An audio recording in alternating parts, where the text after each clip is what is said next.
Hi, I'm Pamela and I breed British Shorthairs in Perth, Western Australia. I have a passion for cat breeding and I'd love to share my knowledge and experience with you. This channel is designed for new cat breeders who are new to the hobby, but if you've been breeding for a little while, stick around as you might just pick up a tip or two.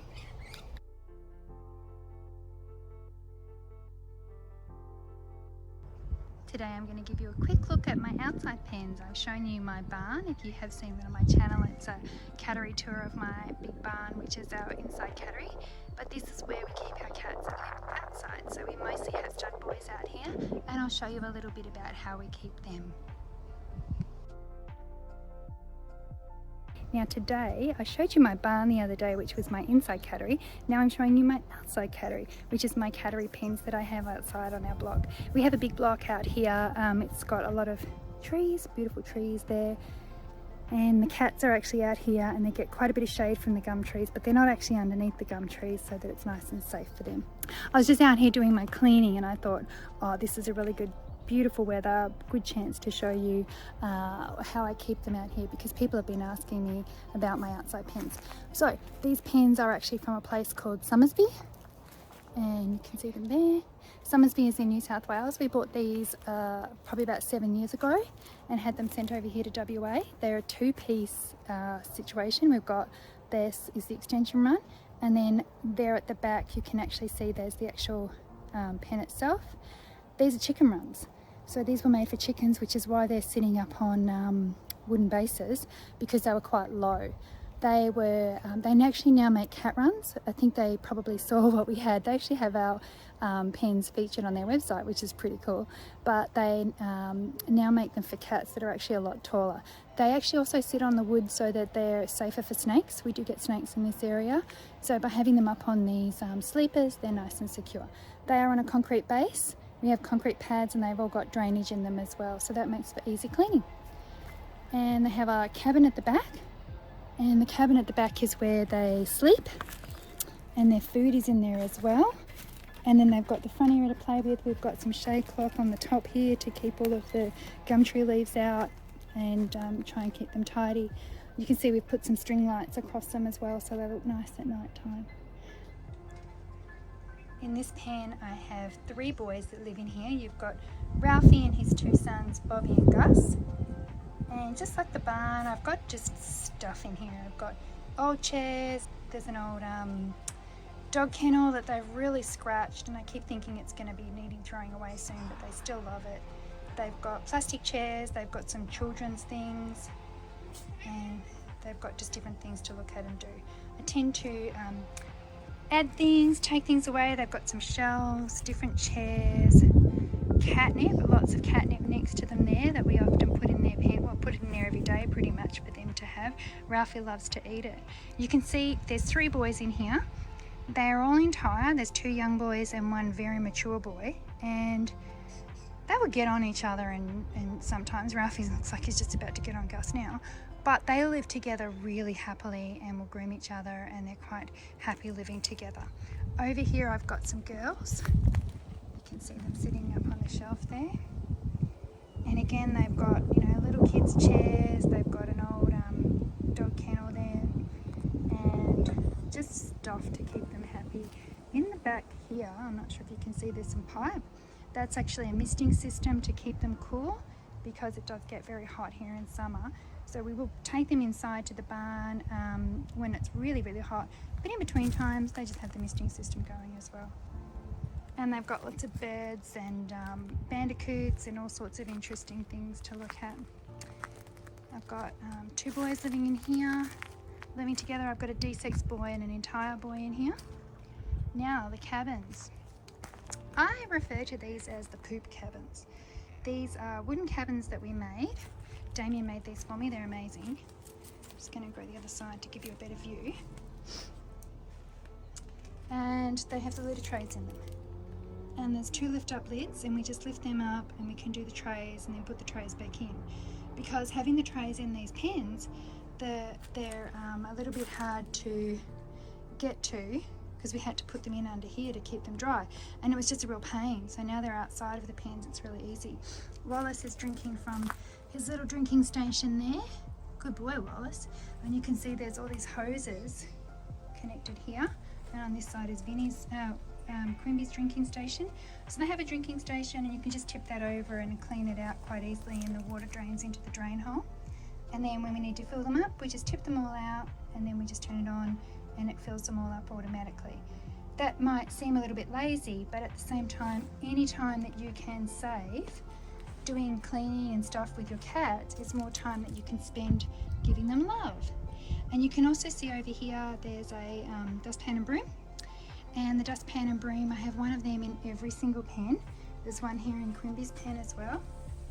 And the reason I have one in every pen is because you don't want to be cleaning pen number 1 and get all the way to pen number 5 and go, oh, I want to sweep out pen number 5, but the brush is back in pen number 1. So that's so that you don't have to keep going back and forth. They're really cheap. I just got them from the cheap shop, and they've been really great to just sweep them out. You go in there, or if you see some mess in there and you want to sweep them up as you're giving them their dinner every night, you can just quickly give it a sweep and you're good to go. You can also see there's some limestone blocks. There's some out the front of this pen, and this one's actually got them in there just at the back area. We just use them, they were left over from a project, so we just use them to create some little shelves for them that are nice and cool, and they can rub on them and pee on them, and it doesn't really matter. There is nothing in any of these pens where it matters if they pee on it, because they will pee on it. They will pee on it. Here is Vinny. You can see Vinny has here a cat carrier, and Quimby has one too. They're the leftover cat carriers from when we bought cats in from overseas, and we didn't really have a use for them. They're massive, so I just took the doors off and turned them into little cabins for them. They have some branches, put cardboard boxes in there sometimes, just anything to give them a more interesting life, because stud cats, especially ones like Vinny here who lives by himself, their life can be a little bit boring. They're not like house cats, they're not like pet cats, they're confined. This is their only space. They can't go around anywhere else. So you need to try and do whatever you can to make life interesting for them and to give them a good life. They can be a bit lazy as well. Now, Vinny loves to pee. He's the only pen that doesn't actually have drainage, because we made a mistake when we made his concrete slab. But as you can see over here, I'm not sure if you can see it through the wire. Maybe if I stand back a bit. But basically this whole area here has just been a lake of pee. He's peed there, and he's, scratched around in it, and I have to keep hosing it out all of the time. So he can be a very dirty stud cat. He likes to pee on this plastic chair.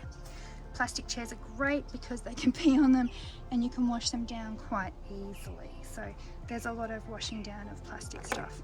He's peed on those bricks that we were talking about. So go to town, Vinny. Up here he's just going to jump up. You can see he's jumped up on his little table, and from that table he can jump up into the cabin, and this area here, which is where the chickens would be laying their eggs, we've turned that into a little bed area, but there's actually bedding in there, and there's actually a hammock in there as well. It's just a bit dark so I can't show you.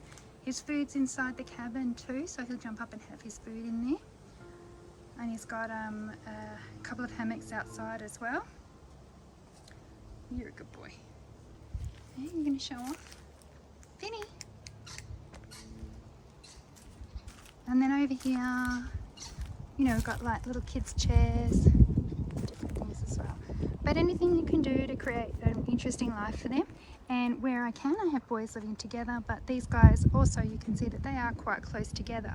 There's a separation of their pens, but they can see each other. So even though, you can see Vinny's sitting in the back there, and I think Quimby's, he was normally up on the shelf. They can see each other, and that's still company for them. They're not close enough that they want to fight each other, but they are close enough that they're like, oh yeah, there's somebody there, what's happening in that pen, what's going on.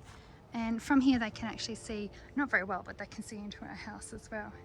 This last pen over here, which I'm not using at the moment, this one is one I got of Gumtree, and I got this side of it from Gumtree, and we put that on there, put that up as well because of the snakes.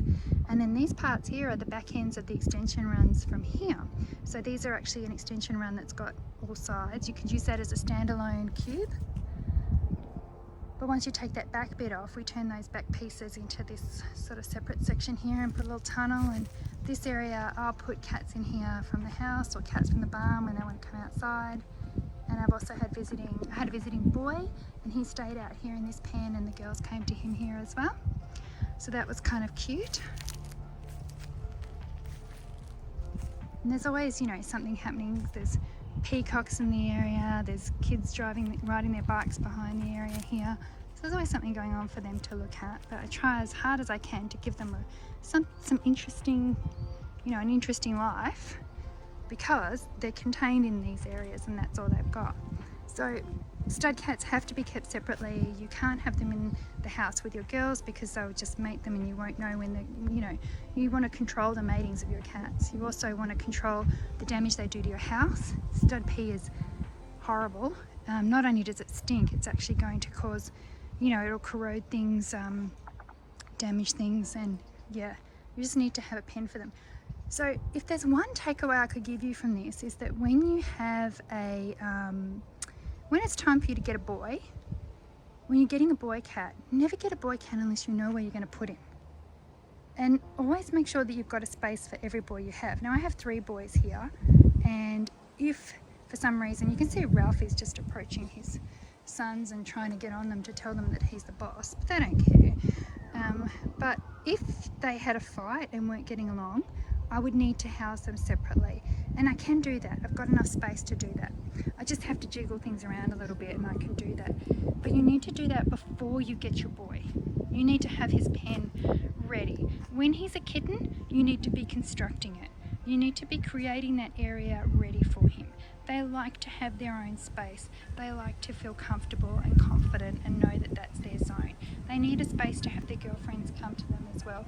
And they need a space that you can clean easily when they pee all over the place. So definitely, if you have a boy already and he doesn't have his own zone ready, start looking around for what you're going to do. Now this is my setup, but you might have metal bird aviaries are a good idea. You can get the side of your house enclosed with netting, and he can have a section. That works as well. You can get something custom made specifically. You might have them living inside, but I don't recommend it, and I also don't think it's fair to put a cat in a room where there's just a window and that's all they've got. I think that they should have a little bit more to do and see, and you know, a bit more of a lifestyle than that. It can be good on a temporary basis, but maybe not as a permanent thing. So I will go into a little more about stud cats and keeping stud cats, because there's lots of questions and it's something I really do get asked about a lot. I am actually now planning on doing an online course for everybody to do. So I will still be sharing videos, but I'll also be working on a course that'll have a lot more information for you, and I'll have more news about that soon. If you like this video, I have more videos on my channel. I have a Cattery tour of my barn, which is my inside cattery, and I also have details about how I set up birthing pens, lots of information for new breeders. And if you're an existing breeder, you might learn something too, because if you're like me, I always like to learn something from other people. I'm always interested in information. So there you go. That's my outside pen.